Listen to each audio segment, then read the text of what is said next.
নমস্কার। কথায় কথায় কথামৃত অনুষ্ঠানের 101তম পর্বে আপনাদের স্বাগত।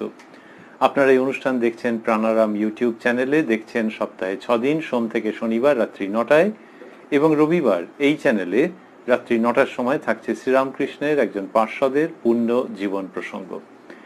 আমরা শ্রী শ্রী রামকৃষ্ণ কথামৃততে ছিলাম এবং আজকে থাকবো সানন্দে 8ই এপ্রিল 1883 প্রসঙ্গে, যেদিন শ্রীরামকৃষ্ণ তার নিজের ঘরে দক্ষিণেশ্বরে অবস্থান করছিলেন। আমরা যতটা অবধি শুনেছিলাম তাতে পেয়েছিলাম যে ঠাকুর গান শুনতে শুনতে তারপর ধীরে ধীরে প্রসঙ্গক্রমে সমাধিস্থ হয়ে গেলেন। সেই সমাধিমগ্ন শ্রীরামকৃষ্ণের অপূর্ব বর্ণনা সেই অবধি আমরা আগের দিন শুনেছিলাম। তার পরের প্রসঙ্গে আজকে আমরা প্রবেশ করব শ্রী শ্রী রামকৃষ্ণ কথামৃততে, যার সূচনায় কথামৃতকার শ্রীযুক্ত মহেন্দ্রনাথ গুপ্ত বা শ্রীম উদ্ধৃত করছেন, তব কথামৃতং তপ্ত জীবনং কবিভিরীরিতং কলমশাপহম শ্রবণমঙ্গলং শ্রীমদাততং ভুবি গৃণন্তি ये ভূরিদা জনাঃ।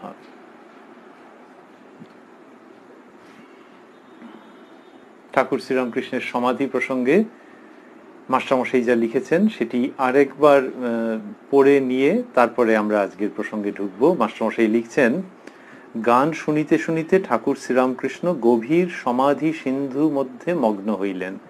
কি গান? দুটি গান ছিল। একটি ছিল ধরোনা ধরোনা রথচক্র, আরেকটি ছিল প্যারি কার তরে আর গাঁথো হার যতনে। গান শুনিতে শুনিতে ঠাকুর শ্রীরামকৃষ্ণ গভীর সমাধি সিন্ধু মধ্যে মগ্ন হইলেন। ভক্তেরা একদৃষ্টে ঠাকুরের দিকে অবাক হইয়া দেখিতেছেন। আর সারা শব্দ নাই।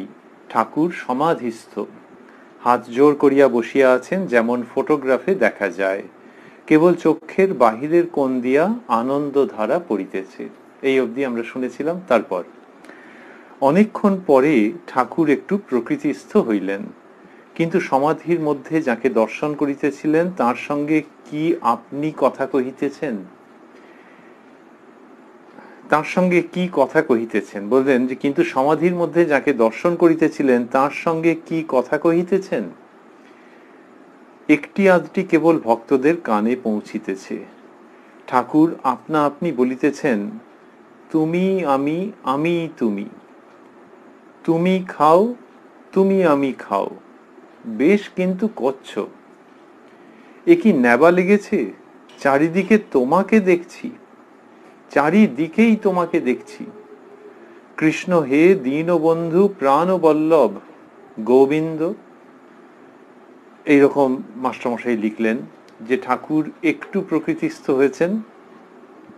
প্রকৃতিস্থ হয়েছেন মানে ওই যে সমাধিস্থ হয়ে গিয়েছিলেন, তো তিনি একটি অন্য জগতে চলে গিয়েছিলেন, যার সন্ধান অনুমান করা যাচ্ছে, পুরোপুরি ধরা যাচ্ছে না।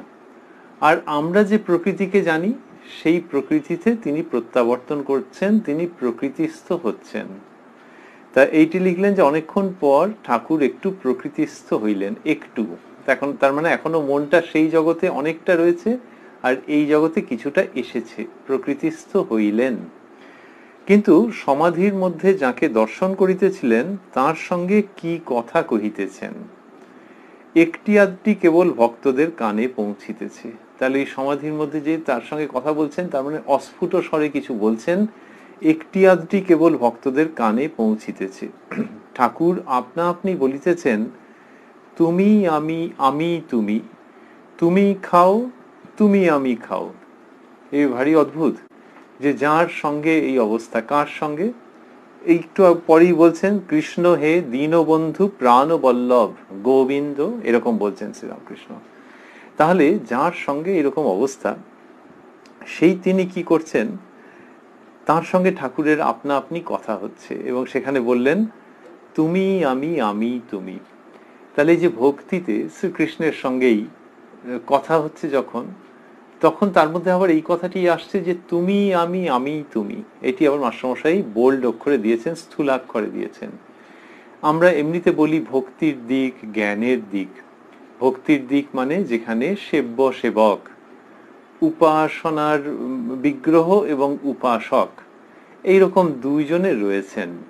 আর জ্ঞান মানে সেই অখণ্ড চৈতন্যের মধ্যে লীন হয়ে যাওয়া এক বই, যেখানে আর দুই নাই, এরকম আমরা সাধারণত বুঝি।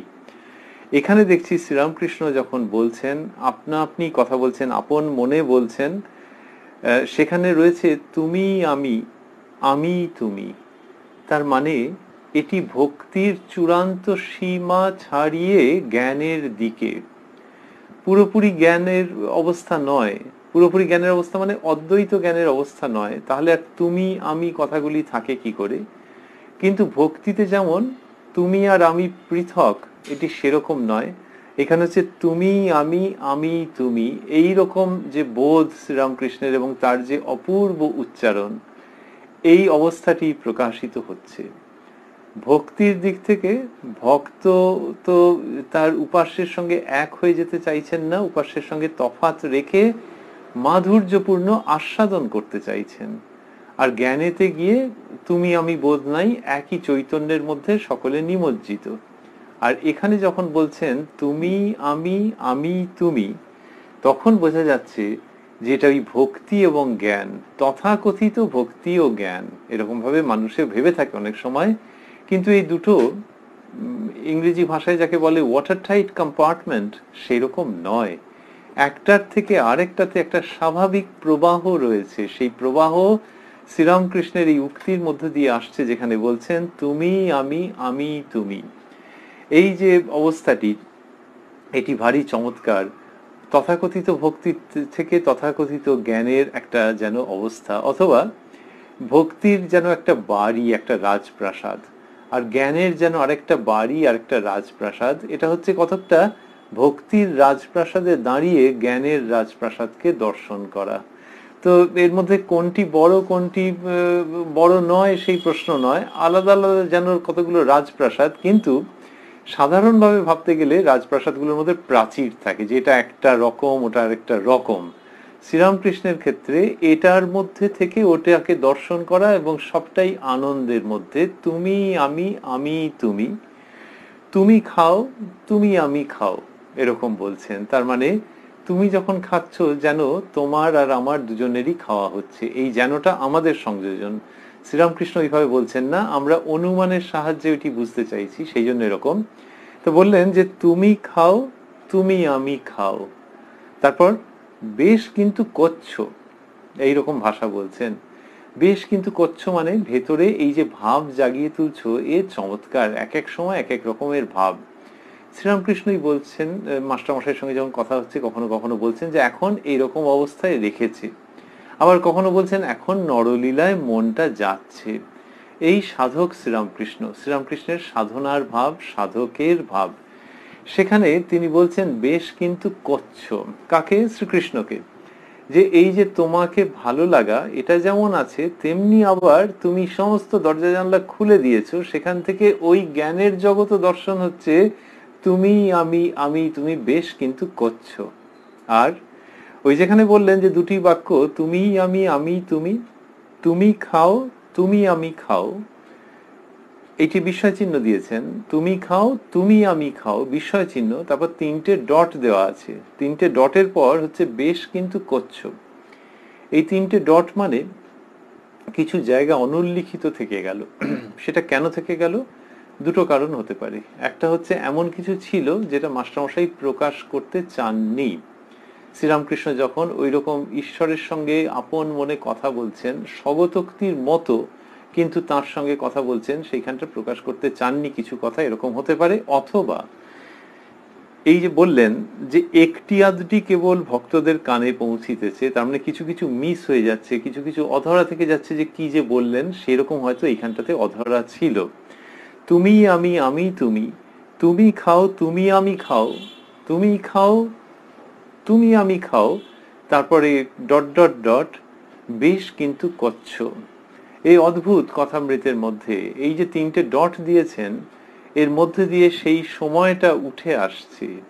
যেভাবেই ভাবা যাক না কেন, যে ঠাকুর শ্রীরামকৃষ্ণ কিছু একটা বলছেন যেটি মাস্টারমশাই শুনতে পাচ্ছেন না, তাহলেও কি মধুর যে ঈশ্বরের সঙ্গে কথা হচ্ছে, এবং সেটা এত বাস্তবকে ছুঁয়ে রয়েছে, যেরকম আনন্দপূর্ণ ভাবে সে বলা যায় না। মানে একজন মানুষ যখন কথা বলেন, তখন তিনি কখনো জোরে বলছেন, কখনো আস্তে বলছেন, শুনতে পাওয়া যাচ্ছে না, এরকম যে নানান রকমের হতে পারে, যে একদম বাস্তবে যখন কথা হচ্ছে সেই রকম ভাবেই শ্রীরামকৃষ্ণের ঈশ্বরের সঙ্গে কথা হচ্ছে, কিছু কিছু জায়গায় যেন আমি শুনতে পেলাম না, এই একটা ভাব।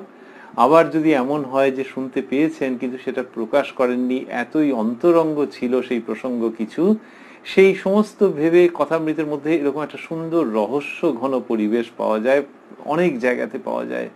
সেই রহস্য মানুষকে বঞ্চিত করে না, সেই রহস্য কিছু সত্য ঘটনাকে দূরে রাখে দেয় না, বরং সেই রহস্য একটা অদ্ভুত মানুষের মধ্যে শিশু সুলভ অধ্যাত্ম অনুপ্রেরণা তৈরি করে, সেই দৃশ্যকে ভাববার জন্য যে আচ্ছা তাহলে আসলে কি হয়েছিল।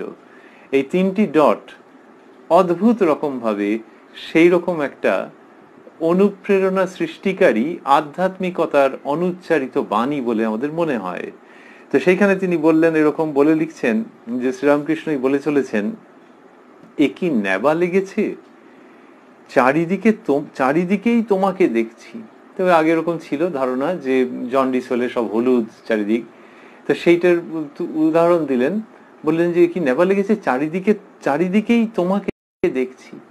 তো ওই তাকে চারিদিকে দর্শন করছেন এইরকম হলো। আমরা আগের একটি অনুষ্ঠানে শুনে এসেছি যে শ্রী রাধিকার অবস্থা, এবং সেখানে এইরকম ছিল যে শ্রীমতী বলছেন, সখী, এই দিনের ঘটনাতেই 8ই এপ্রিল 1883-তে শ্রীমতী বলছেন, এটি আমরা 99তম পর্বে শুনেছি, শ্রীমতী বলছেন, সখী, চতুর্দিক কৃষ্ণময় দেখছি।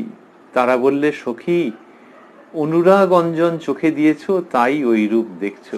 ওই যে চারিদিক কৃষ্ণময় দেখা, এবং সেটি শ্রীরাধিকা ও তাঁর সখীদের উক্তি যেন উদ্ধৃত করে শ্রীরামকৃষ্ণ যা বর্ণনা করেছিলেন, এই আজকে আমরা দেখছি যে ওই যে সময় ওটি বর্ণনা করেছেন, তারপর কিছু সময় গড়িয়েছে আর শ্রীরামকৃষ্ণের নিজের এরকম অবস্থা হচ্ছে, এবং তিনি শ্রী ভগবানের সঙ্গে এক অদ্ভুত বাক্যালাপে রত রয়েছেন, যার হয়তো সবটা শোনা যাচ্ছে না, কিছুটা শোনা যাচ্ছে, কিছুটা শোনা যাচ্ছে না, এবং সেখানে তিনি বলছেন স্বতঃস্ফূর্ত ভাবে, আনন্দপূর্ণ ভাবে, এ কি নেবা লেগেছে, চারিদিকেই তোমাকে দেখছি। এই শ্রীরামকৃষ্ণের ভাব যে তিনি চারিদিকেই সেই তাঁকে দর্শন করছেন। গান শুনতে শুনতে ঠাকুর শ্রীরামকৃষ্ণ সমাধিস্থ হয়ে গিয়েছিলেন, আর তারপর যখন একটু একটু প্রকৃতিস্থ হচ্ছেন তখন এইরকম সব কথা বলছেন। বলতে বলতে বললেন, কৃষ্ণ হে, দীনবন্ধু, প্রাণবল্লভ, গোবিন্দ, এই কথা তিনি বলছেন। তার মানে ওই যে মাস্টারমশাই লিখছেন যে ঠাকুর একটু প্রকৃতিস্থ হইলেন, তার মানে এই যে প্রকৃতিতে এখানে অল্প অল্প এসেছেন, অনেকটা মন ওইখানটাতে পড়ে রয়েছে। কি অপূর্ব অবস্থা! ঠাকুরকে মা বলেছিলেন, বিভিন্ন ভাবে দেখিয়েছিলেন আকারে ইঙ্গিতে, যে ঠাকুর যেন ভাবমুখে থাকেন।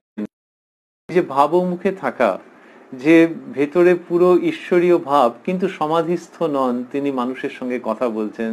This is the wonderful state of ভাবমুখ। এই তার বিভিন্ন রকমের প্রকাশ, বিভিন্ন রকমের ব্যঞ্জনা, বিভিন্ন রকমের অদ্ভুত উদ্ভাস শ্রীরামকৃষ্ণ কথামৃতের মধ্যে পাওয়া যায়। এইখানে দেখা যাচ্ছে যে উনি এই কথাটি বলছেন যে অনেকক্ষণ পর ঠাকুর একটু প্রকৃতিস্থ হইলেন, তো সেই একটু প্রকৃতিস্থর মধ্যে এইসব বলছেন, এ কি নেবা লেগেছে, চারিদিকেই তোমাকে দেখছি। এই বলতে বলতে এই যে অল্প অল্প এই দিকটাতে মনটা রয়েছে, অনেকটা মন ওই সমাধিস্থ অবস্থায় যে জগতে ছিলেন সেই জগতেই রয়েছে। এইরকম একটা হতে হতে তারপর কি ঘটলো, মাস্টারমশাই লিখছেন, প্রাণবল্লভ গোবিন্দ বলিতে বলিতে আবার সমাধিস্থ হইলেন। তার মানে ওইটা বলতে বলতে আবার সেই আগের অবস্থাতে চলে গেলেন। কি সুন্দর এরকম একটা শ্রীরামকৃষ্ণের যে বর্ণনা, শ্রী রামকৃষ্ণ কথামৃততে মাস্টারমশাই দিচ্ছেন যে ওই জগৎ আর এই জগতের মধ্যে তিনি কিরকম ভাবে বিচরণ করছেন, এই দুটো জগতের মধ্যে। এই বলতে বলতে তিনি আবার এরকম একটা হয়ে গেলেন। খুব অন্য রকমের উদাহরণ, হালকা উদাহরণ কি, যখন কেউ গভীর ভাবে ঘুমোচ্ছেন, তারপরে হয়তো হঠাৎ একটুখানি এইদিকে জ্ঞান এলো, তিনি বললেন, এই কটা বাজে? তখন একজন বললে, 6:45 বাজে। কেন, তুমি কি উঠবে নাকি? ওমা, দেখা গেল তিনি আবার গভীর ভাবে ঘুমিয়ে পড়েছেন। যে তার মানে ঘুমের মধ্যে থেকে একটা কিছু বলেছেন বলে আর সেই উত্তরও হয়তো শোনেননি, আবার গভীর ভাবে ঘুমিয়ে পড়েছে। লোকে একটু হাসি টাসি যে ও তার মানে এখনো খুব ঘুম আছে। সেই রকম ঠাকুরের ওই আধ্যাত্মিক অবস্থা পুরোপুরি তার মধ্যে তিনি মজে আছেন, পরিবেশটি জমে আছে। যে ওই সমাধির মধ্যে তিনি লীন হয়ে আছেন, তারই মধ্যে একটু বুদ্ধিত হয়েছিলেন, একটু উঠে এই সব কথা বলেছেন। আর সেই লোকটি হয়তো বলেছিল এখন কটা বাজে, ওরকম নয়। ইনি যা বলেছেন এর মধ্যে ওই সমাধি জগতের সংবাদ আছে। ইনি বললেন কি যে তুমি আমি, আমি তুমি, তুমি খাও, তুমি আমি খাও, বেশ কিন্তু করছো, এ কি নেবা লেগেছে, চারিদিকেই তোমাকে দেখছি কৃষ্ণ হে দীনবন্ধু প্রাণবল্লভ গোবিন্দ। বলতে বলতে বলতে বলতে আবার সেই সমাধির জগতে তিনি চলে যাচ্ছেন। এ কি একটা অপূর্ব বর্ণনা, যে ওই রকম ভাবে এটা হচ্ছে, যে ওই জগৎ থেকে এই জগতে আসছেন, আবার ওই জগতে চলে যাচ্ছেন।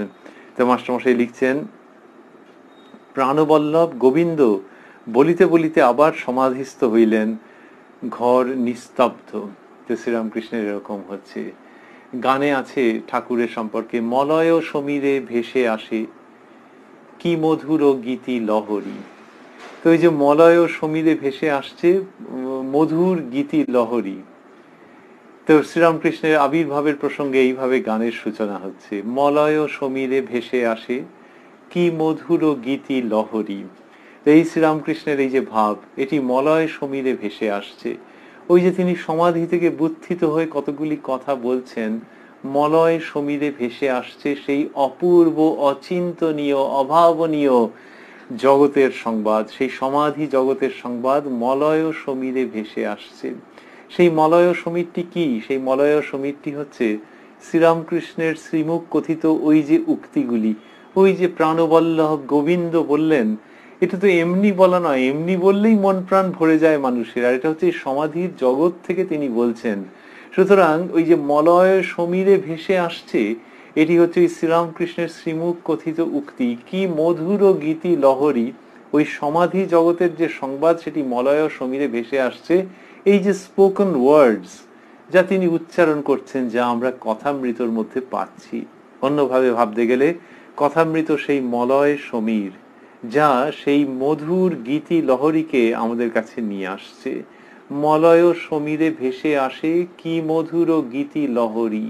তো এই গীতি লহরী মানে সমাধি জগতের যে সংবাদ সেটিও বটে, আবার শ্রীরামকৃষ্ণ স্বয়ংও বটে। তিনি তো সর্বদাই সমাধিস্থ, তিনি যেন কষ্ট করে জীবের জন্য মনটিকে নামিয়ে রেখেছেন এবং সেই জন্যই তিনি অবতরণ করেছেন, কিন্তু তিনি আসলে তিনি সমাধিস্থ চিরকালের জন্য। সেই সমাধিস্থ পুরুষ বুদ্ধিত হয়ে কথা বলেছেন অবতার রূপে। অতএব সমাধির অবস্থা তথা চির সমাধিমগ্ন শ্রীরামকৃষ্ণ হলেন সেই মধুর গীতি লহরী, এবং সেটি ভেসে আসছে মলয় সমীরে। পদকর্তা যেভাবেই বা গান যিনি লিখেছেন, সেই মহামানব মহাপুরুষ যেভাবেই লিখে থাকুন না কেন, যে কালোত্তীর্ণ কবিতার মতো আমাদের ইচ্ছে করে সেই গানের আনন্দ সাগরে নিমজ্জিত হয়ে তার যে অনন্ত অর্থ উদ্ভাসিত হয় তার মধ্যে গা ভাসানোর।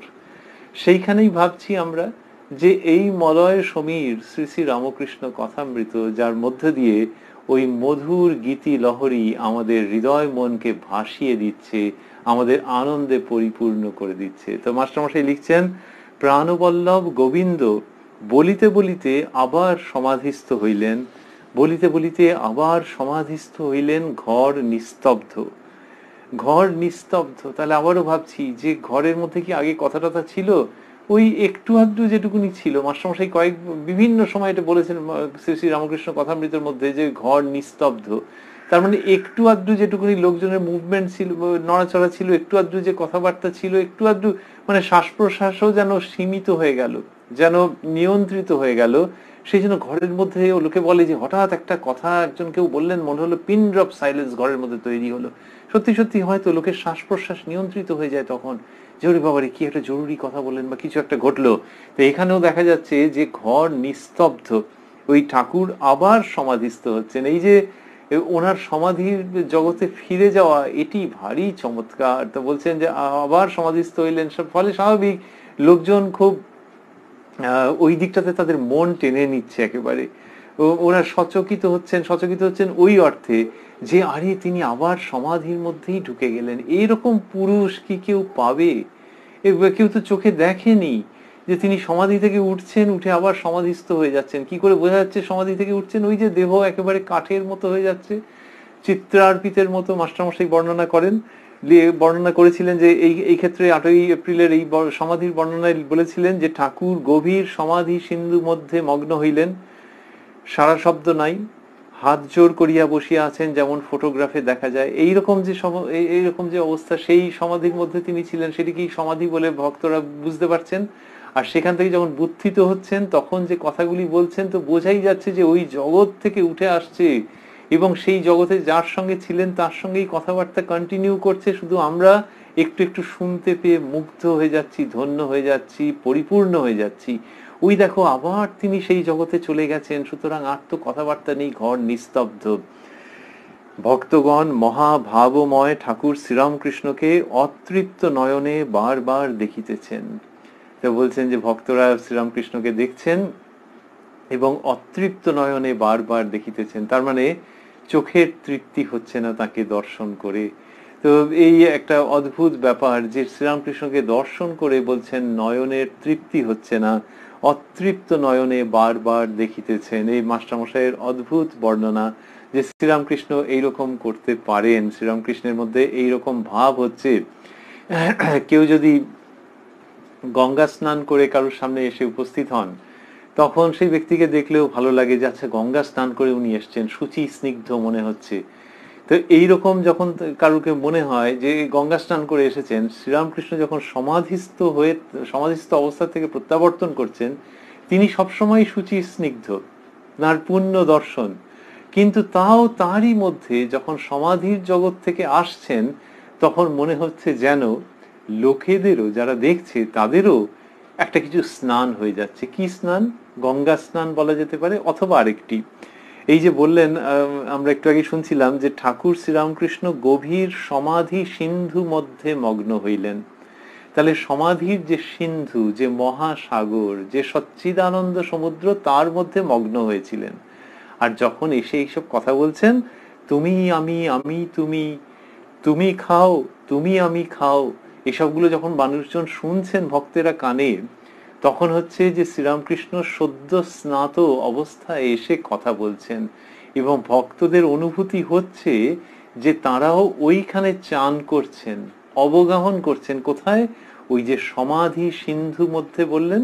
তা ভক্তরাও কি সমাধি সিন্ধু মধ্যে? না, কিন্তু ওই সদ্য স্নাত একজন মানুষকে দেখলে যেমন একটা সুচিতার স্নান আপনা আপনি হয়ে যায়, শ্রীরামকৃষ্ণের ক্ষেত্রে সেই আধ্যাত্মিকতার স্নান হয়ে যাচ্ছে যখন সমাধি সিন্ধু থেকে কিছুটা উঠে বাইরের জগতে এসে তিনি কথা বলছেন। সেই জন্যে আবারও যখন তিনি ওই সমাধি সিন্ধুতে মগ্ন হয়ে যাচ্ছেন, তখন সেটা এমন চমৎকার একটা পরিবেশ সৃষ্টি করছে যে মনে হচ্ছে ওকে দু চোখ ভরে দর্শন করেও তৃপ্তি হচ্ছে না।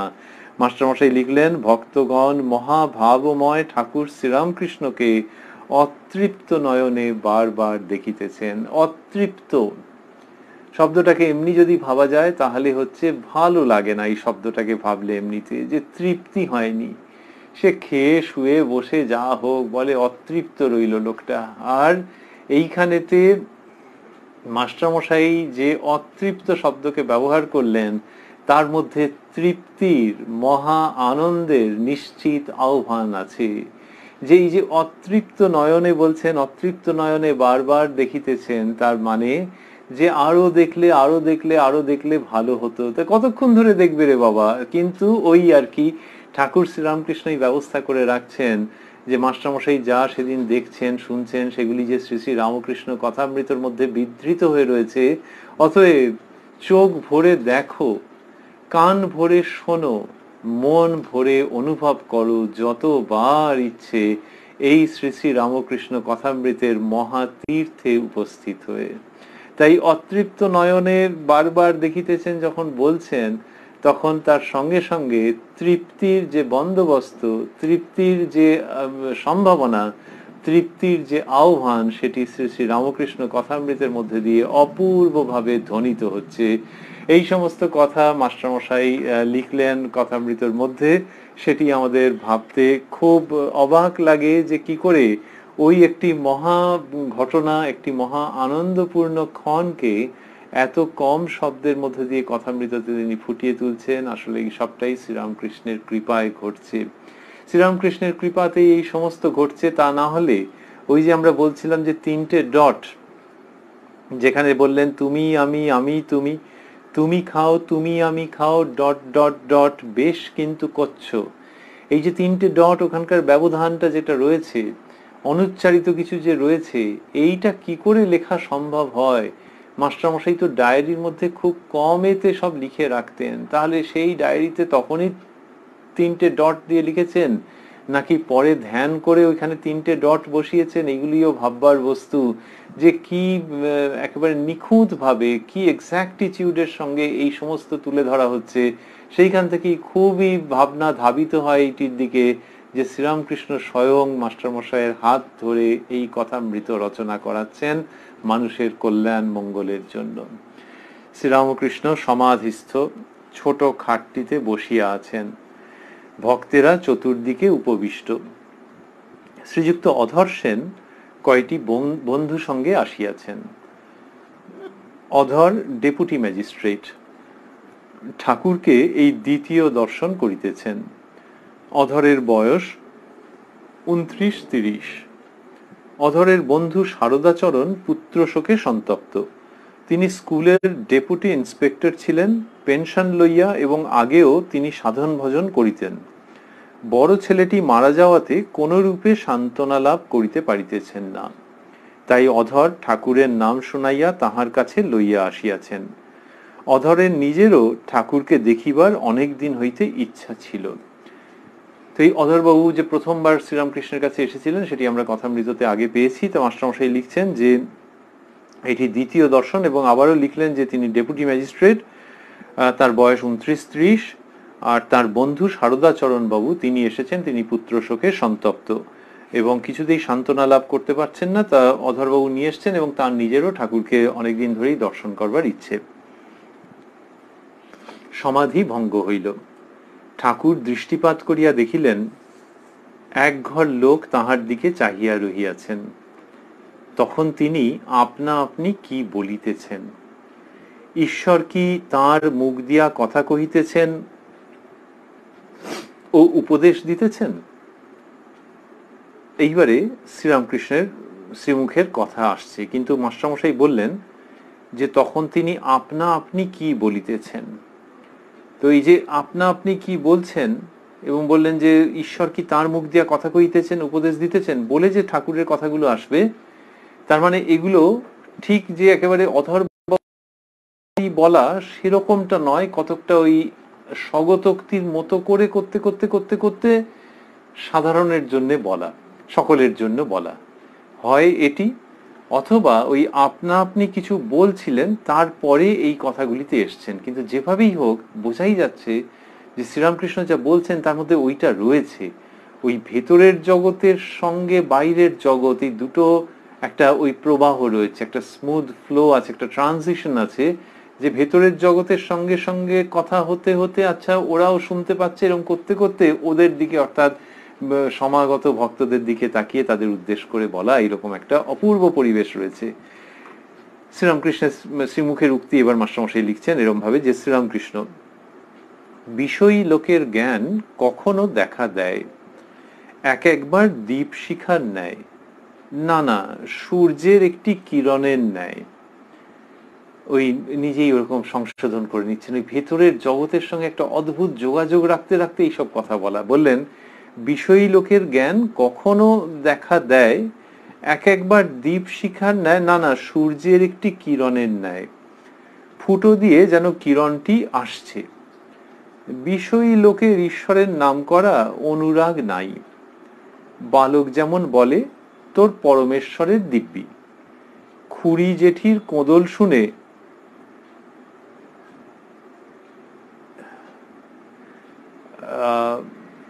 পরমেশ্বরের দিব্যি শিখেছে। তো এই সাধারণ মানুষের কথা বলছেন, এবং অনুরাগবিহীন ভক্তির উক্তির কথা বলছেন, যে বিষয়ী লোকের জ্ঞান ঠিক দীপ শিখার মতো নয়, সূর্যের একটি কিরণের মতো, ফুটো দিয়ে যেন কিরণটি আসছে। তার মানে সেই সূর্যেরই কিরণ, কিন্তু খুব সংকুচিত, অনেক প্রতিবন্ধক আছে, রেস্ট্রিক্টেড, সেরকম ভাবে আসছে। বিষয়ী লোকের জ্ঞান। তো বললেন যে কিরকম ভাবে রেস্ট্রিক্টেড? বিষয়ী লোকের ঈশ্বরের নাম করা অনুরাগ নাই। শ্রীরামকৃষ্ণ এইসবগুলো বলেন মানেই হচ্ছে যে তিনি কিন্তু সদর্থক জায়গায় উত্তীর্ণ করিয়ে দিচ্ছেন, যে এরকমটা হয়, তাহলে কোথায় পৌঁছতে হবে সেটা ভেবে দেখো। এইভাবে বলা, যে একটা নেতিবাচক কিছু বলে ওইখানে প্রসঙ্গ শেষ করছেন না তিনি। তা বললেন যে ফুটো দিয়ে যেন কিরণটি আসছে, বিষয়ী লোকের ঈশ্বরের নাম করা অনুরাগ নাই। বালক যেমন বলে তোর পরমেশ্বরের দিব্যি, খুড়ি জেঠির কোদল শুনে পরমেশ্বরের দিব্যি শিখেছে। বিষয়ী লোকদের রোখ নাই, হলো না, না হলো না হলো। জলের দরকার হয়েছে, কূপ খুঁড়ছে, খুঁড়তে খুঁড়তে যেমন পাথর বেরুলো অমনি সেখানটা ছেড়ে দিলে। আরেক জায়গায় খুঁড়তে বালি পেয়ে গেল, কেবল বালি বেরোয়, সেখানটাও ছেড়ে দিলে। যেখানে খুঁড়তে আরম্ভ করেছে সেইখানেই খুঁড়বে, তবে তো জল পাবে। জীব যেমন কর্ম করে তেমনি ফল পায়, তাই গানে আছে, দোষ কারু নয় গোমা, আমি সখাত সলিলে ডুবে মরি শ্যামা। এইসব কথা শ্রীরামকৃষ্ণ বলছেন। তার মধ্যে বিষয়ী লোকদের প্রসঙ্গ রয়েছে বিশেষভাবে। বললেন যে জলের দরকার হচ্ছে, কূপ খুঁড়ছে মানে কুয়ো খুঁড়ছে, নিতে যা বলা হতো আগে, খুঁড়তে খুঁড়তে পাথর বেরোচ্ছে, বালি বেরোচ্ছে, সেগুলো ছেড়ে দিচ্ছে। তো তিনি বললেন যে যেখানে খুঁড়তে আরম্ভ করেছে সেইখানেই খুঁড়বে, তবে তো জল পাবে। ওই কতগুলো স্তর থাকে, ভূস্তরের ভূত্বকের নিচে যে স্তরগুলো থাকে, সেখানে পাথর পেয়েছে, বালি পেয়েছে, আর একটু গভীরে খুঁড়ে দেখো জল পাবে।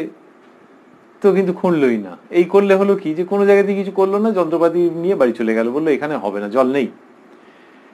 সেটা শ্রীরামকৃষ্ণ দেখাচ্ছেন যে রোখ নাই, রোখ থাকতে হবে, আরো গভীরে যেতে হবে, তবে তো পাওয়া যাবে। তো বিষয়ী লোকেদের এইরকমই হুজুগে, অন্যত্র বলেছেন তিনি যে কলকাতার লোক হুজুগে, সেটা মজা করে বলছেন, কিন্তু ওই উত্তরণের ইঙ্গিত আছে এর মধ্যে, যে রোখ নিয়ে থাকতে হবে। আর কি, আর হচ্ছে কূপের দরকার বলেছেন। কূপ মানে হচ্ছে যে যেটা খুঁড়লে তারপর পানীয় জল পাওয়া যাবে।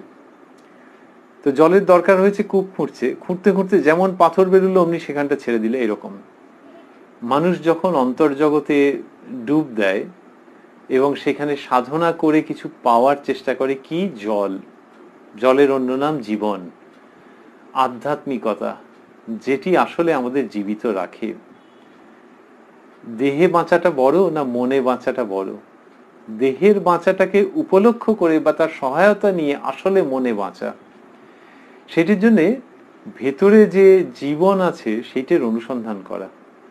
করতে গেলে মানুষের সংস্কার তো কত রকম আছে, তা সেই সংস্কারগুলোর মধ্যে নানান রকমের সব বেরোতে পারে। এমনিতে বেদান্তের মধ্যে আছে যে পঞ্চকোষ, যে আসল যে সত্তা, চৈতন্য সত্তা, তার উপরে সব বিভিন্ন আবরণ রয়েছে, কাভারিং রয়েছে। তো সেইগুলো সব রয়েছে, সেইগুলোর ভেতরে তিনি রয়েছেন। তো যদি কেউ কাভারিং গুলোকে দেখে দেখে দেখে দেখে যে একটার পর একটা কিছুর মধ্যে একটা কিছু রয়েছে, তার ভেতরে খুলে দেখলে তার মধ্যে একটা কিছু, একটা খোলস, সেটাকে খুলে দেখলে আরেকটা খোলস, সেটাকে খুলে দেখলে আরেকটা তার ভেতরে আছে। কিন্তু যদি তুমি এক একটা খোলসকে খুলে দেবে বলে দূর কিছু নেই বলে চলে গেলে, তাহলে তো হবে না। এই যে ওপরের দিকে কিছু পাওয়া যাচ্ছে, তারপর ভেতরে কিছু আছে। শ্রীরামকৃষ্ণ কি সুন্দর করে বলছেন যে প্রথমে দেখলো পাথর, তার মানে একটা টং করে কোথাও গিয়ে লাগলো, সংস্কারের কোন একটা জায়গাতে কোন একটা খোলসে গিয়ে আটকে গেল, সেটা দেখে হতোদ্যম হয়ে গেল, নিরুৎসাহিত হয়ে গেল, তখন আর খুঁড়লো টুললো না। আরেক জায়গায় খুঁড়তে বালি পেয়ে গেল, কেবল বালি বেরোয়, ভাবলো ওয়ার্থলেস, এইসব ভেবে চলে যাচ্ছে। সুতরাং অন্তর্জগতে যতটা সাধনা করে উপস্থিত হওয়ার প্রয়োজন ছিল এবং উপস্থিত হওয়া যেত, ততটা সাধনা করলো না। সুতরাং আরেকটু লেগে থাকো, লিঙ্গার করো। সেইটা শ্রীরামকৃষ্ণ আনছেন, বলছেন যেখানে খুঁড়তে আরম্ভ করেছে সেইখানেই খুঁড়বে, তবে তো জল পাবে। দু রকমের অর্থ আসছে। একটি হচ্ছে মনের মধ্যে যখন ওইভাবে করে ডুব দিচ্ছে, তখন সে আরো আরো আরো আরো গভীরে গেলে তবে ওই জীবন, জল, আধ্যাত্মিকতা পাবে। আধ্যাত্মিক অনুভূতিতে ভরপুর হয়ে যাবে, এটি একটি দিক। আরেকটি হচ্ছে ওই যে বললেন যেখানে খুঁড়তে আরম্ভ করেছে, যেখানে কথাটি একটা দিক হচ্ছে যে মনের মধ্যে যেভাবে জ্ঞান ভক্তি সহায়তায় যেরকমভাবে ঢুকেছে, আরেকটি হচ্ছে যে যে মতে হোক যে পথে হোক সেইখানে যখন সে আরম্ভ করেছে। কিরকম? সে কোনো একটা ধর্ম পথে রয়েছে, সেইটি নিয়ে তার মতো করে এগোচ্ছে, তারপরে অন্য একটা ধর্ম মত কেউ একজন বলল, তার মনে হলো যে বাহ ওইটা তো অনেক ভালো আছে, করে এই ধর্ম ছেড়ে সে ওই ধর্মে চলে গেল। এরকম হলে কোনোদিনই হবে না। হবে না এই জন্য নয় যে অন্য ধর্মটা খারাপ, শ্রীরামকৃষ্ণ তো কোনো একটা ধর্মের কথা আলাদা করে উল্লেখ করেননি, কিন্তু ওর বক্তব্য যেখানে খুঁড়তে আরম্ভ করেছে সেইখানেই খুঁড়বে, তবে তো জল পাবে। উনি ধর্মান্তরিত হওয়া পছন্দ করতেন না। যে কেন? নিজের ধর্ম থেকে অন্য ধর্মে যাবে কেন? আবার অন্য ধর্মের লোকও এখানে আসার দরকার নেই তো। যে যার নিজের ধর্ম মতে পথে থাকবে সেইখানেই সে সবকিছু লাভ করবে। এই যার বাণী, সেই তিনি যখন তার শ্রীমুখে উচ্চারণ করেন যেখানে খুঁড়তে আরম্ভ করেছে সেইখানেই খুঁড়বে, তবে তো জল পাবে, তখন বিভিন্ন মত এবং পথের প্রতি তার প্রসন্ন অনুমোদনের বাণীও আমাদের কানে নিশ্চিত রূপে ধ্বনিত হয়। সেই শ্রীরামকৃষ্ণ সমাধি অবস্থা থেকে ধীরে ধীরে বুদ্ধিত হয়ে এইগুলো বলছেন। বলতে বলতে তিনি জ্ঞানের প্রসঙ্গে আসবেন, যে জ্ঞান বিচার কিভাবে করতে হয় তারই অপূর্ব উচ্চারণে আসবেন।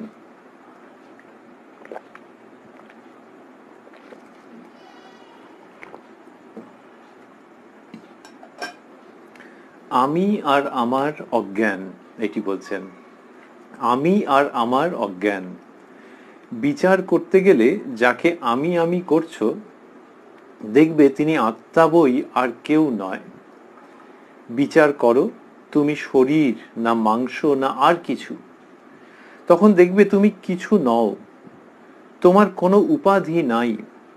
তখন আবার আমি কিছু করি নাই, আমার দোষও নাই, গুণও নাই, পাপও নাই, পুণ্যও নাই। এইটা বলছেন। তো বললেন যে আমি আর আমার অজ্ঞান। আমি আর আমার বললে অনেক সময় লোকে ভাবে যে ও খুব গর্বের উক্তি, হ্যাঁ ওটা তো অজ্ঞান বটেই। তো শ্রীরামকৃষ্ণ শুধু এরকম গর্ব বলতে বোঝাননি কিছু, যে মানে ওটা তো স্থূল, ওটা তো অবশ্যই পরিত্যাজ্য যে কেউ যদি খুব ওরকম অহংকারের উক্তি করেন, কিন্তু সূক্ষ্ম যে জায়গা সেটিকেই তিনি বিশেষভাবে দেখাচ্ছেন। সেটি হচ্ছে যে যখন এই জ্ঞানের পথ বলছেন, যে যখন মানুষ নিজেকে একজন কেউ বলে ভাবে, কেউ কেটা নয়, ওটা হলে তো হবেই না, কিন্তু নিজে একজন কেউ, তার একটা অফিসিয়াল পরিচয় আছে, তার পরিবারের মধ্যে তার একটা কিছু অবস্থান আছে, তার পুরুষ নারী কিছু একটা সত্তা বলে পরিচয় আছে, ধনী কি কম ধনী কি নির্ধন কিছু একটা পরিচয় আছে, শিক্ষিত কি কম শিক্ষিত কি অশিক্ষিত কিছু, এইগুলো যখন কেউ ভাবছেন তখন তিনি নিজেকে জগতের থেকে আলাদা করে নিয়ে ভাবছেন যে কম শিক্ষিত, তার মানে অমুকের তুলনায়, আবার আরেকজনের তুলনায় বেশি শিক্ষিত। এই যে আলাদা আলাদা করে যে ভাবা, এর মধ্যে কারুকে চমকে দেওয়া, কারুকে পরাস্ত করে দেওয়া এরকম মনোভাব যদি নাও থাকে, সেই দম্ভ যদি নাও থাকে, তাহলে এটি অহংকার, যে একজন বলে বোধ রয়েছে। এই বোধটাও থাকবে না, এই বোধটা থাকলে হবে না। কেননা দেখো শ্রীরামকৃষ্ণ এবার বোঝাচ্ছেন, বিচার করতে গেলে যাকে আমি আমি করছো, দেখবে তিনি আত্মা বই আর কেউ নয়। বিচার করো তুমি শরীর না মাংস না আর কিছু, তখন দেখবে তুমি কিছু নও, তোমার কোনো উপাধি নাই। ওই যে ভেতরের যে সত্তা সেটির কথা যখন ভাববে, তখন দেখবে বাইরের সত্তা সেটি ক্রমশ অপসৃত হয়ে যাবে, সেটি অপনীত হয়ে যাবে। কেন না, ওই যে যখন কেউ ভাবছে যে তার মনোভাব কিরকম, আনন্দপূর্ণ না দুঃখী, তখন সে দেখছে সে কখনো দুঃখের মধ্যে থাকে, কখনো আনন্দের মধ্যে থাকে। তাহলে সে আসলে কিরকম, দুঃখী লোক না আনন্দপূর্ণ লোক? লোকে বলবে এর কোনো মানে হয় নাকি? বদলায় তো অবস্থা। তাহলে অবস্থা যদি বদলায়, সেই অবস্থা বদলাচ্ছে কার? তাহলেই বুঝতে হবে যে ভেতরে আরেকজন কেউ আছে যার উপরে ওই অবস্থাটা বদলাচ্ছে। যেমন কিনা কেউ যদি ভাবেন যে আজকে লাল জামা পরেছেন, কালকে একটা হালকা নীল জামা পরেছেন, তাহলে লাল বা হালকা নীলই কি ওই ব্যক্তি? তাহলে আর ওটা হলো কি করে যে তিনি আজকে লাল পরেছেন, কালকে হালকা নীল পরেছেন? তাহলে ওই ব্যক্তি ওই জামাটা নন, ওই জামার ভেতরে কিছু একটা। আচ্ছা, জামার ভেতরে তো সেই রক্ত মাংসের মানুষটা, তাহলে ঠিক আছে, জামার কথা ছেড়ে দাও, ওই যে বায়োলজিক্যালি যে রক্ত মাংসের মানুষ, বলে না তাও তাও কি আবার সে হয় নাকি যে তিনি ওই মানুষটা এরকম হয় নাকি? তাহলে চুল কমছে, চুল পড়ে যাচ্ছে, দাঁত পড়ে যাচ্ছে, দাঁত নড়ছে, দাঁত পড়ে যাচ্ছে, সব নানান রকমের যে পরিবর্তন হচ্ছে, তো সেই পরিবর্তন হলে কোন রূপটা তার? তাহলে ওইটাও হচ্ছে যে লাল জামা নীল জামা যেমন হয় সেরকম দেহেরও ওই রকম সব অবস্থা। নোখটা কেটেই ফেলে দিল, এরকম নানান রকম করলো, তার মানে দেহটা নয়। তাহলে তার ভেতরে মনটা, এই মনটা বললেন হ্যাঁ মনটাই হচ্ছে আসল। বলে তা ওই যে জামাটা যে নয় সেটা বুঝলে কি করে? পরিবর্তন হয় বলে, যে ওটা আসল নয়। তাহলে তারপরে দেহেরও পরিবর্তন হয়ে যায়, তাহলে তারও মালিক কেউ আছে। আরে মনেরও তো পরিবর্তন হয়, ওই যে মন কখনো দুঃখী কখনো আনন্দিত, তাহলে কার মন?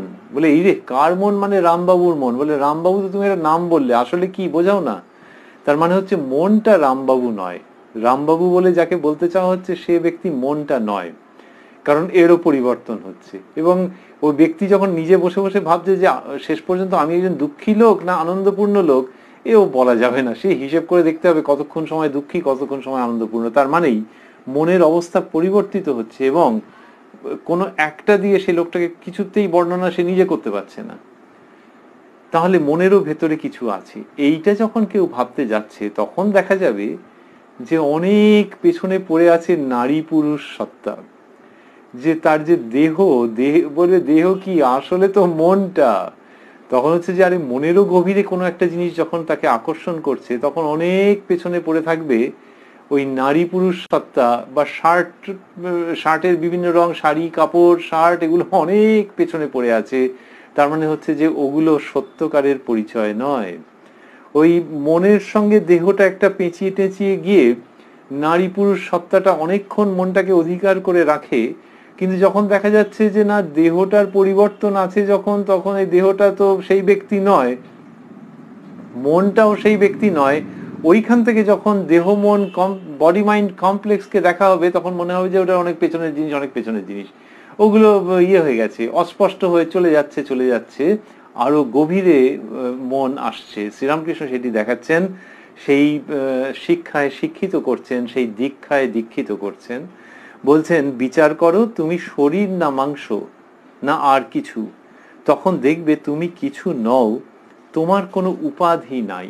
উপাধি মানে আমরা যেরকম বলি কেউ একটা কিছু উপাধি লাভ করেছেন, রাজ্য সরকার কেন্দ্র সরকারের কাছ থেকে কিছু উপাধি লাভ করেছেন, তাহলে সেই উপাধিটা যখন তিনি লাভ করেছেন তখন সেটাকে নিয়ে তিনি ভাবেন যে আজ থেকে আমি অমুক, আর আজকে টিভিতে অনেকবার দেখিয়েছে, আর এই বাবা এ জীবন বদলে গেল।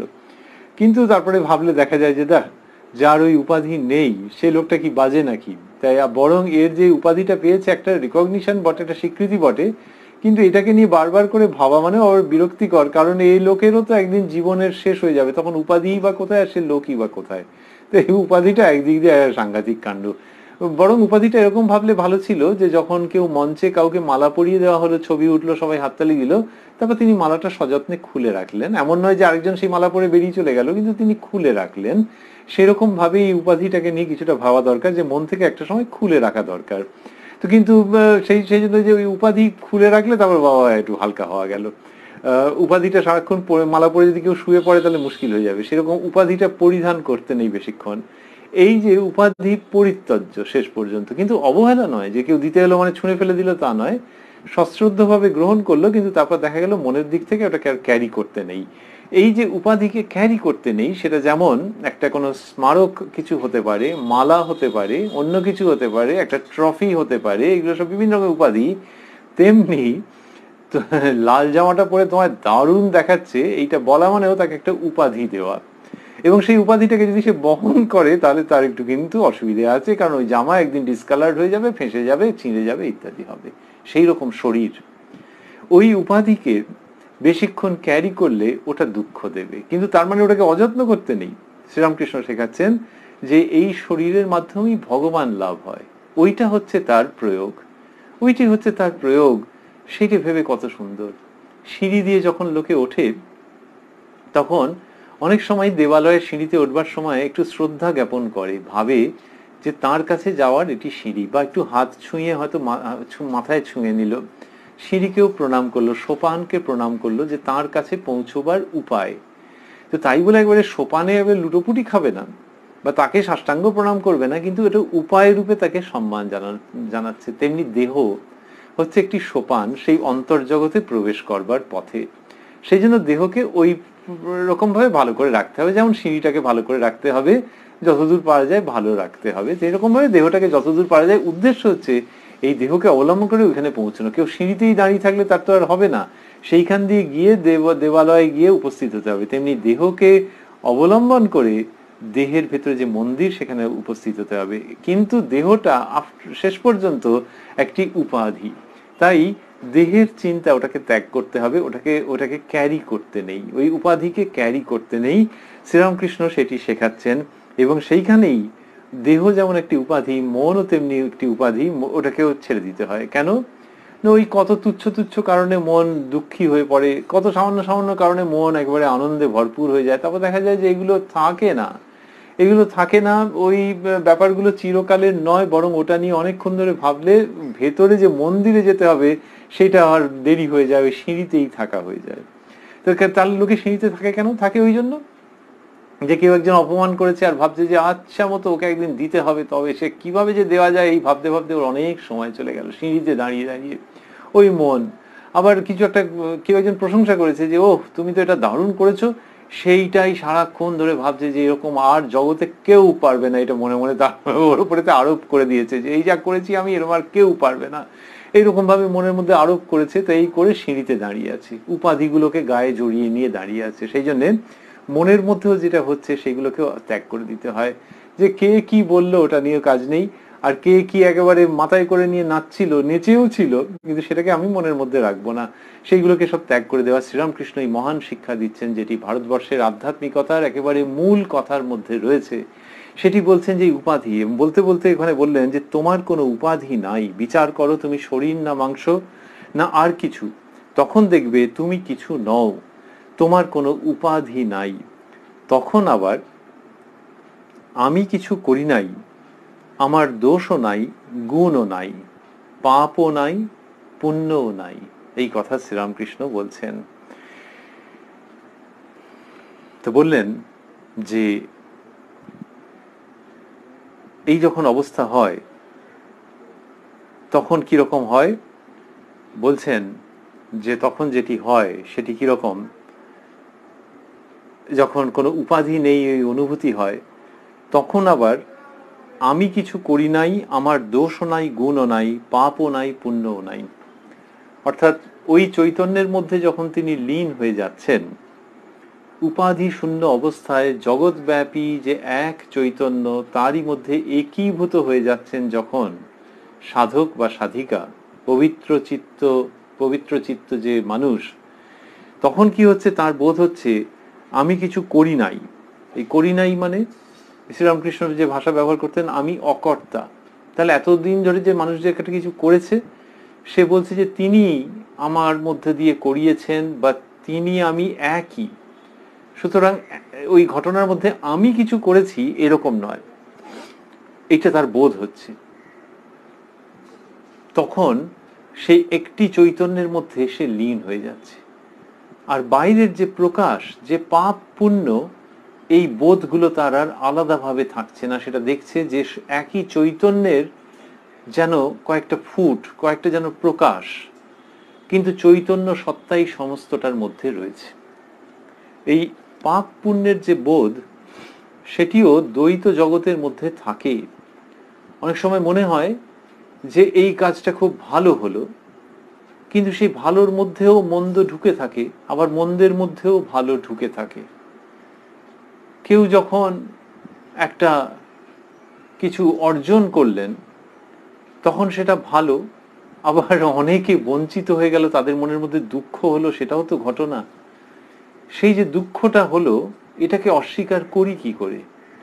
ফলে জগতে একটা কিছু রয়েছে, একটা সোনালী ফল রয়েছে, অনেকে পাওয়ার চেষ্টা করলো, একজন পেল, তাহলে হ্যাঁ, এটা বলা যেতে পারে যে সে সবচেয়ে উপযুক্ত বলে পেল, অন্যরা উপযুক্ত ছিল না তাই পেল না। এটা যেমন সত্যি, তেমনি অন্যদের মনে অপ্রাপ্তির জন্য প্রবল দুঃখের সূচনা হলো, এটাও সত্যি। তারা হয়তো যে পেয়েছে তাকে অভিসম্পাত দিল না, গালমন্দ করলো না, কিন্তু তাদের মনে প্রচন্ড দুঃখ হলো, এটাও সত্যি। দুঃখে তারা অবসন্ন হয়ে গেল, এটাও সত্যি। তাহলে এই ব্যক্তির প্রাপ্তিতে আনন্দ করব, না ওদের দুঃখে দুঃখিত হব? আর তাদের দুঃখকে যদি না দেখা যায়, তাহলে জগতে আমরা এক চোখ খোলা আর এক চোখে দেখতে পাচ্ছি না, এরকম অবস্থা হয়। সেই জন্যে জগতে যে দুঃখের কারণগুলো, সেগুলো দেখা যাবে যে কিছু একটা পায়নি, অন্য কেউ পেয়েছে, এইরকম জায়গা থেকে এমনি জাগতিক দুঃখগুলো সব মিলিয়ে ওই আনন্দ এবং দুঃখ মাখামাখি হয়ে রয়েছে, অথবা বলতে গেলে একই মুদ্রার এপিট ওপিট। আনন্দের দিকটাকে ভাবলে দুঃখের দিকটাকেও ভাবতে হবে। কেউ যদি ভাবে দুঃখের দিকটাকে ঘষে তুলে দেবো, তাহলে ওই মুদ্রা আর চলবে না, বা এই ব্যক্তির ভাবনা চিন্তা চলবে না। তাহলে জগতের মধ্যে যে সবটা মিশে আছে, তখন যদি মুদ্রাটা দেখিয়ে কেউ বলে যে আনন্দটা সত্যি না দুঃখটা সত্যি, মহা গোলমেলে ব্যাপার হয়ে যাবে। এই যে দ্বৈত জগৎ, সেখানে ওই যে ব্যাপারগুলো রয়েছে, যখন অদ্বৈত চেতনার মধ্যে মানুষ যাচ্ছে, তখন কেমন সহজ সাধারণভাবে এফার্টলেসলি ওই ভালো মন্দ পাপ পুণ্য এই সমস্ত চিন্তাগুলো লেভেলড হয়ে যাচ্ছে একটি চৈতন্য সত্তার মধ্যে। তার আগে যদি কেউ বলে যে পাপ পুণ্য নেই, তাহলে সেটা বড় বাজে কথা হয়ে যাবে, অযৌক্তিক কথা হয়ে যাবে, অপ্রাসঙ্গিক হয়ে যাবে। কিন্তু যিনি ওই চৈতন্যে লীন হচ্ছেন, তার ক্ষেত্রে আর পাপ পুণ্যের বোধ আলাদা করে থাকছে না। পাপ এবং পুণ্য মানে দু রকম, তো এই দু রকমের বোধ থাকছে না। ভালো মন্দ, সুখ অসুখ, এই বোধগুলো থাকছে না সেই অদ্বৈত অনুভূতির মধ্যে। শ্রীরামকৃষ্ণ বলছেন, তখন আবার আমি কিছু করি নাই, আমার দোষও নাই, গুণও নাই, ওই সত্তায় যখন তিনি লীন হয়ে যাচ্ছেন। পাপও নাই, পুণ্যও নাই। পাপও নাই বললে মনে হয় যে আচ্ছা, পাপের আর তাহলে তার কোনো বোধ রইল না। কিন্তু বলছেন পুণ্যও নাই, তাহলে যা করছেন তার মধ্যে আর পাপ পুণ্য ওই ভেদটা নেই, যে এই কাজটা পুণ্যের এই কাজটা পাপের, ওই রকম কোনো ভেদ নেই। তখন সেই ব্যক্তির চেতনার মধ্যে এই অবস্থাটা হচ্ছে। শ্রীরামকৃষ্ণ অন্যত্র বলছেন একাধিকবার যে এর মানে নয় যে ওই ব্যক্তি যথেচ্ছাচারী হয়ে যাচ্ছেন, সাধা পা বেতালে পড়ে না। সুতরাং রেস্ট অ্যাসিওর্ড যে তার দ্বারা জগতের অকল্যাণ হওয়া তো দূরের কথা, জগতের মহা কল্যাণ হবে, এইভাবে শ্রীরামকৃষ্ণ বুঝিয়েছেন যে ওই জায়গাটা সীমা লঙ্ঘিত হয়ে যাবে না। কিন্তু যেটি হবে সেটি হচ্ছে যে তার আর পাপ পুণ্যের অনুভূতি আলাদা করে থাকে না। তাহলে রইলটা কি? যে তার যদি সাদা পা বেতালে না পড়ে, তার মানে তিনি কোনো পাপের কাজ করবেন না। এইবার সেই তিনি তাহলে কি করবেন? ওখানে গিয়ে দেখা গেল হয়তো তার ঘরে, তার আশ্রমে, তার মন্দিরে, যে তিনি হয়তো ভগবানের চিন্তা করছেন বসে বসে, তিনি হয়তো মালা গাঁথছেন, তিনি হয়তো পুজো করছেন, তিনি হয়তো কিছু মানুষের কাছে ভগবত প্রসঙ্গ করছেন। তাহলে এইগুলো যে করছেন কেন? কিছু একটা নিয়ে তো থাকতে হবে, তিনি এটা নিয়ে রয়েছেন। কিন্তু এরকম তো আরো কত লোক করেন এবং তারাও ভালো। তাদের সঙ্গে তফাৎ হচ্ছে তাদের একটা বোধ রয়েছে যে এটার দ্বারা পুণ্য হচ্ছে, অন্যদের থেকে এগিয়ে যাচ্ছি, অন্যদের বিট করে দিচ্ছি, এরকম নয়, কিন্তু এটা পুণ্যের কাজ। এর ক্ষেত্রে সেরকম নয়, কেননা এর পাপ পুণ্যের ধারণা চিরকালের জন্য অন্তর্হিত হয়েছে। এর দ্বারা যেগুলো হচ্ছে সেগুলো দেখলে লোকে ভাবছে যে আহা, মহা পুণ্যের কাজ, মহা ধর্মের কাজ, কিন্তু এনার কাছে সেই সমস্ত অন্তর্হিত হয়েছে, পাপও নাই, পুণ্যও নাই। সেই অপূর্ব অদ্বৈত স্থিতির কথা শ্রীরামকৃষ্ণ তাঁর শ্রীমুখের উক্তিতে তুলে আনছেন। তখন আবার আমি কিছু করি নাই, আমার দোষও নাই, গুণও নাই, পাপও নাই, পুণ্যও নাই, এই কথা শ্রীরামকৃষ্ণ বললেন। এইটা বললে যে অদ্বৈত অবস্থার কথা আসে, সেটাকে শ্রীরামকৃষ্ণ একটা সুন্দর রঙে এঁকেছেন। আর্টিস্ট ছিলেন তো, আঁকতে পারতেন চমৎকার। এখন যেই আঁকুক না কেন, আঁকার মধ্যে একটা নতুনত্ব কোথাও থাকে, তা না হলে তো ফটোকপি। তো ফটোকপি আর আঁকা তো এক নয়। একটা কালার ফটোকপি যদি ভাবি, যে যা ছিল অরিজিনালে, যে রং ছিল মূলে, সেই রংগুলো সব উঠে এসছে, তাহলে লোকে বলবে তো এটা ফটোকপি, একটু বেশি দাম নিয়েছে এই পর্যন্ত, কিন্তু এর মধ্যে আলাদা করে কিছু সৃজনশীলতা সৃষ্টি ওইসব নেই, খুব দামি যন্ত্রের মধ্যে দিয়ে বেরিয়েছে, বোঝা যাচ্ছে। কিন্তু ওই যে দৃশ্যটা ছিল, সেই দৃশ্যকে কেউ যদি আঁকেন, তাহলে কখনো এরকম ভাবা হয় না যে একদম ওইটার মতো হবে। আগে লোকে বলতো কার্বন কপি, এখন বলে ফটোকপি। ওই রকমই হবে এরকম কেউ আশা করে না, বরং ভাবে যে যদি আঁকাটা ঠিকঠাক যায়, সে একটা বাচ্চা ছেলে বা মেয়ে আঁকুক আর একজন বড় চিত্রশিল্পী আঁকুন না কেন, কিছু একটা বেরুবে। এই বাচ্চাটাও যে এঁকেছে, এর মধ্যে দিয়ে একটা ভাব আসছে, আর উনি যে এঁকেছেন ওটার মধ্যে দিয়ে একটা ভাব আসছে, বুঝতে পারা যাচ্ছে যে শিল্পী নিজের মনের আনন্দ দিয়ে এঁকেছেন, সেই জন্য এটা আর ফটোকপিতে সীমাবদ্ধ হয়ে থাকেনি, খুব সুন্দর ওইটারই একটা রিপ্রোডাকশন মতো মনে হচ্ছে, পুনর্স্থাপন বলে মনে হচ্ছে, পুনরাবির্ভাব বলে মনে হচ্ছে, কিন্তু এর মধ্যে একটা কিছু শিল্পীর একটা হাতের কিছু পাওয়া যাচ্ছে। ছেলেটা ভালো আঁকে তো, এই জন্য হয়েছে, বা মেয়েটা ভালো আঁকে তো। শ্রীরামকৃষ্ণ যে একজন অঙ্কনের দক্ষ শিল্পী ছিলেন, স্বামী বিবেকানন্দ বলছেন তিনি কত বড় একজন আর্টিস্ট ছিলেন, বোঝা যায় যে কত রকম ভাবে। আর আমরা আমাদের মতো যখন দেখছি যে এই অদ্বৈত ভাবের কথা যখন বললেন, কিন্তু তার মধ্যে একটা রং আনছেন, সেটি দিয়েই আজকের অনুষ্ঠান আমরা শেষ করব। একটা শেড এমন আনছেন, দেখা যাচ্ছে এটা চমৎকার শিল্পীর একটা হাতের তুলির শেষ টান, যেটি দিয়ে তিনি এর মধ্যে একটা নতুন ব্যঞ্জনা আনছেন। কি বলছেন? ওই যে বললেন যে পাপও নাই পুণ্যও নাই, তারপরে বলছেন এটা সোনা এটা পেতল, এর নাম অজ্ঞান। এটুকুনি জানা আছে। তারপরে বলছেন সব সোনা, এর নাম জ্ঞান। এটি শ্রীরামকৃষ্ণের তুলির আঁচড়। যে ওই যদি বলা হতো যে এটা পিতল এটা সোনা, এটা সোনা এটা পেতল, এর নাম অজ্ঞান, তার মানে হচ্ছে যে তারপরে যদি বলা হতো যে সবটাই একই চৈতন্যের মধ্যে চলে যাচ্ছে, একই চৈতন্যে লীন হয়ে যাচ্ছে, যে চৈতন্য অবাং মনস গোচরম, তাকে আলাদা করে বর্ণনা করা যায় না, তার কোনো উপাধি নাই, তার কোনো অ্যাট্রিবিউট নাই, তার কোনো স্বভাব লক্ষণ বলে কিছু বলা যায় না, এইগুলি হচ্ছে আমাদের শাস্ত্রের প্রচলিত উক্তি। শ্রীরামকৃষ্ণ কিন্তু এইখানে একটা শিল্পীর আঁচড় দিচ্ছেন, দিয়ে বলছেন এটা সোনা এটা পেতল, এটা সোনা এটা পেতল, এর নাম অজ্ঞান, সব সোনা এর নাম জ্ঞান। এইখানে ঝকমক ঝকমক করে উঠলো অদ্বৈত বিজ্ঞান, যেখানে তিনি বলছেন যে পুরোটাই শুধু চৈতন্য সত্তা, তার বলছেন না, সে তো বটেই, আর সব সোনা, ইট বিকামস ইমেন্সলি ভ্যালুয়েবল। যখন পিতল আর সোনার কথা বলছেন তখন ওই কন্ট্রাস্টটা রয়েছে। তো যখন বলছেন সব সোনা, তার মানে এটা শুদ্ধ অদ্বৈতের দিক থেকে, অন্য কিছুর সঙ্গে বিচার বা তুলনামূলক জায়গার থেকে নয়, অদ্বৈতের দিক থেকে সব সোনা, তার মানে হচ্ছে যে সবটা এক চৈতন্যে লীন হয়ে গেল, এটা বললে কিছুটা তাত্ত্বিক শোনাচ্ছে। আর যখন বলা হচ্ছে যে সব সোনা এর নাম জ্ঞান, তখন সেই তত্ত্ব কথার মধ্যে থেকে আরেকটি বস্তু আসছে, সেটি হচ্ছে মূল্যবোধ, সেটি হচ্ছে আনন্দবোধ, এবং সেটি রয়েছে তত্ত্বের মধ্যে, যেখানে বলা হচ্ছে সচ্চিদানন্দ। তিনি সৎ, তিনি চিৎ, এবং তিনি আনন্দপূর্ণ। সেই আনন্দেরই নবতম উচ্চারণ দক্ষিণেশ্বরের শ্রীরামকৃষ্ণের শ্রীমুখে, যেখানে তিনি বলছেন সব সোনা এর নাম জ্ঞান।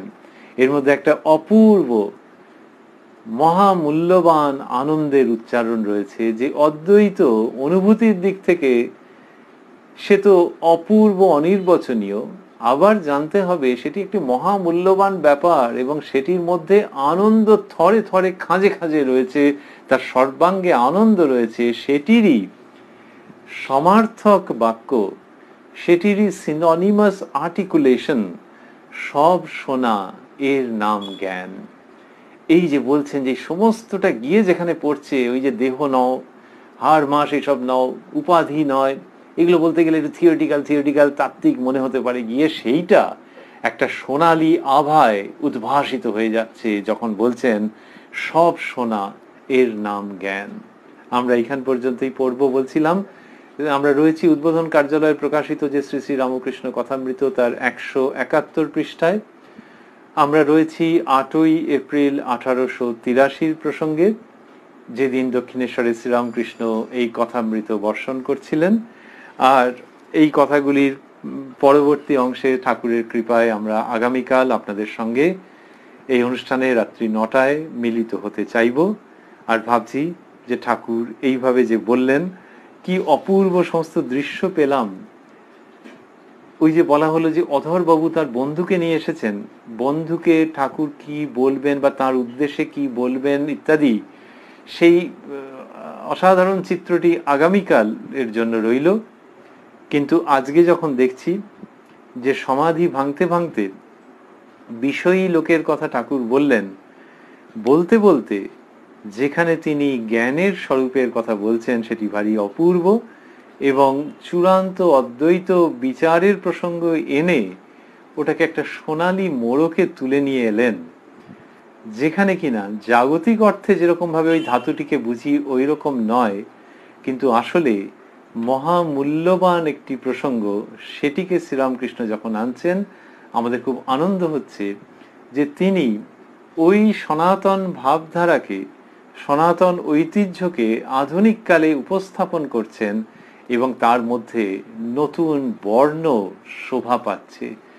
আর্টিস্ট বা শিল্পী শ্রীরামকৃষ্ণের হাতে বা মুখে, তার শ্রীমুখে উচ্চারিত কথামৃতের মধ্যে দিয়ে এই নতুন বর্ণ, নতুন ব্যঞ্জনায় সনাতন আধ্যাত্মিক সম্পদ শোভা পাচ্ছে, ঝকঝক করছে, সোনালী আলোয় আমাদের মন প্রাণকে এক অপূর্ব সম্ভাবনায় ভরিয়ে দিচ্ছে।